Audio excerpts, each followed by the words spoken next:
Pessoal, nós temos aqui um simulador de circuitos eletrônicos do Proteus.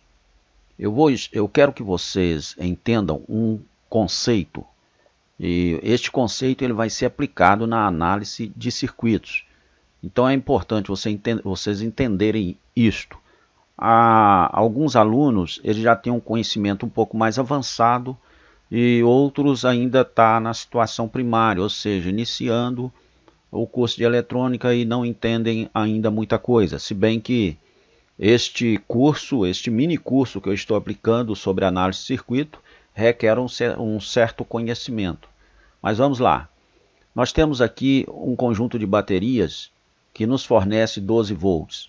Então esse é um princípio elementar. A alimentação dos circuitos eletrônicos. Nós temos que ter todos os circuitos com todas as tensões e corrente suficiente necessária para o funcionamento do bloco ou do equipamento em si. Nós temos aqui uma chave, nós temos aqui um fusível com capacidade de 1 ampere. Nós temos aqui um amperímetro que vai medir o consumo deste bloco, e este bloco está representado por uma resistência de 150 ohms, ou seja, nós temos um circuito, nós temos uma resistência ohmica que caracteriza aquele circuito, né? O que coloca ele no limite de curto ou de situação normal. Então isso é importante nós entendermos. Nós temos aqui um voltímetro que vai determinar a tensão que entra no nosso bloco. Então esse circuito eu vou ligar aqui o simulador, liguei o simulador e a gente observa que a chave já está ligada e o nosso bloco está com um consumo de 0,16 amperes, ou seja, 160 miliamperes, e uma tensão normal de 12 volts, a mesma tensão fornecida pelo conjunto de baterias. Eu vou desligar aqui a chave, desliguei, parou de circular corrente, ou seja, o bloco parou de consumir. O voltímetro também cortou a alimentação. Tudo bem, vou ligar novamente a chave e vou simular aqui um alto consumo do bloco. Então veja bem, nós temos neste bloco uma característica normal de funcionamento de 0,16 amperes, ou seja, 160 miliamperes. Transporte isso para o seu circuito. Você está analisando um determinado circuito eletrônico ou um determinado bloco, e esse bloco, o consumo dele não está compatível com as características do manual. Se o bloco, por exemplo, consome 500 mA, ele está consumindo acima disso. Então, quais as consequências? Ou qual será o nosso primeiro questionamento? Por que ele está consumindo acima do normal? Então, aí a gente começa a aprofundar na análise do circuito eletrônico ou do bloco em si. Se você é daqueles que faz a troca do bloco, ou acha melhor, mais conveniente, mais lucrativo fazer a troca do bloco, já é um motivo para que você faça a troca do bloco. Então vamos simular aqui um acréscimo, né, a resistência, uma variação da resistência do bloco. Então vou apertar aqui no positivo, já aumentamos o consumo para 220, ou melhor, 200 miliamperes, ou seja, 0,20 amperes. E a nossa tensão ainda continua garantida, ou seja, a nossa fonte está ainda suprindo, porque o consumo ainda está dentro de um determinado padrão. Mas a gente já observa que ele já está alterado com relação ao consumo. Pode ser um capacitor em fuga de corrente, pode ser um resistor alterado, pode ser um transistor com fuga, enfim. Mas vamos ainda aprofundar um pouco mais. Vamos aumentar.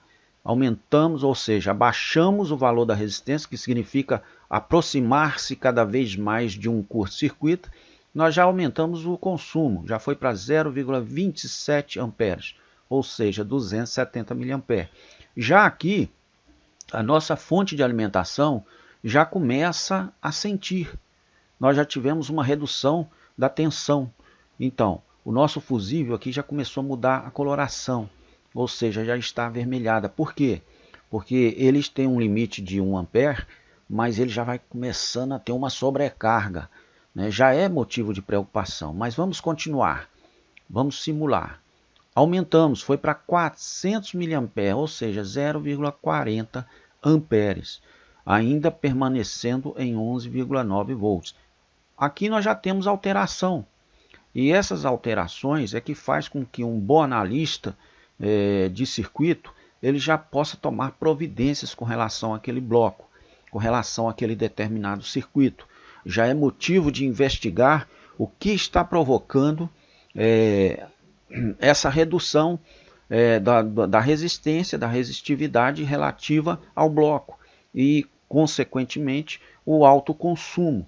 Então, tem equipamentos, por exemplo, receptores que ao longo do tempo ele vai aumentando o consumo. Por quê? Porque nós vamos tendo componentes eletrônicos, não só receptores, são todos os circuitos eletrônicos, eles incorrem a este tipo de problema. Eles vão aumentando a condição de consumo, e isso porque houve alteração de componentes. Então vamos simular mais ainda um alto consumo. 0,79 amperes, 790 miliamperes. A tensão já baixou um pouco mais. O fusível já ficou mais avermelhado. Por aí a gente tira. Esse circuito ele pode até estar funcionando, mas digamos assim que seja um bloco de um televisor. Ele pode estar gerando problemas na imagem. Ele pode estar gerando problemas no áudio. Enfim, se for digamos, um amplificador, ele pode estar gerando um ruído diferenciado. Ele pode estar gerando uma condição em que o seu funcionamento já não está mais adequado, uma certa distorção.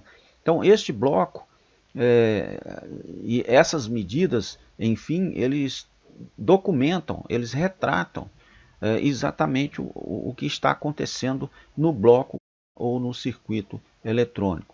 Isso na prática. Agora, a gente pode, analisando os blocos, passando isso para o papel, a gente pode estudar e verificar quais são os componentes, até onde isso está acontecendo. Podemos fazer a manutenção por eliminação, né? Podemos ir eliminando partes do circuito eletrônico para que a gente possa verificar onde está esta fuga, ou diretamente medindo os componentes, né? Então, à medida que a gente vai seguindo os passos, isso é a medida inicial, é a medida de entrada. Então, nós temos uma fonte que alimenta o circuito, e essa fonte ela vai reduzir a sua alimentação por um alto consumo. Então, a gente tem que verificar isso. Bom, agora vamos aumentar, vamos estressar este bloco ao máximo. Vamos lá.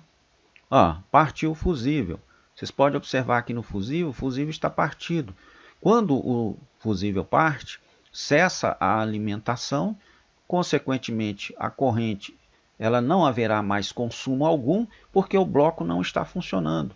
Então essa parte do circuito, depois do fusível, deixou de funcionar. Agora, o que acontece? Muitos chegam de imediato, colocam o fusível e vão verificar que ele vai estourar novamente. Vamos fazer aqui novamente a simulação. Partiu imediatamente. Vou desligar e ligar novamente.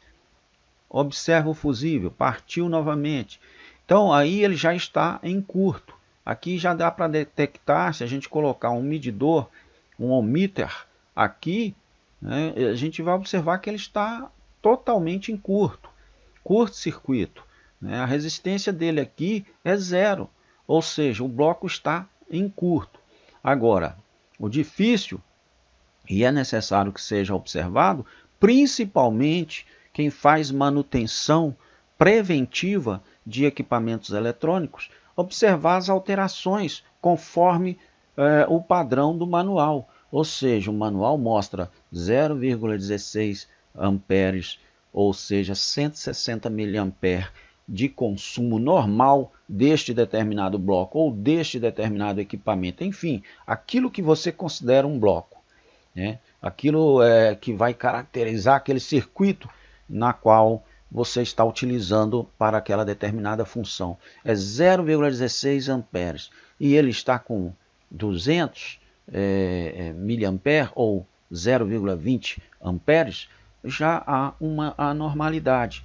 Então, aquele que faz a correção preventiva já tem que tomar determinadas iniciativas.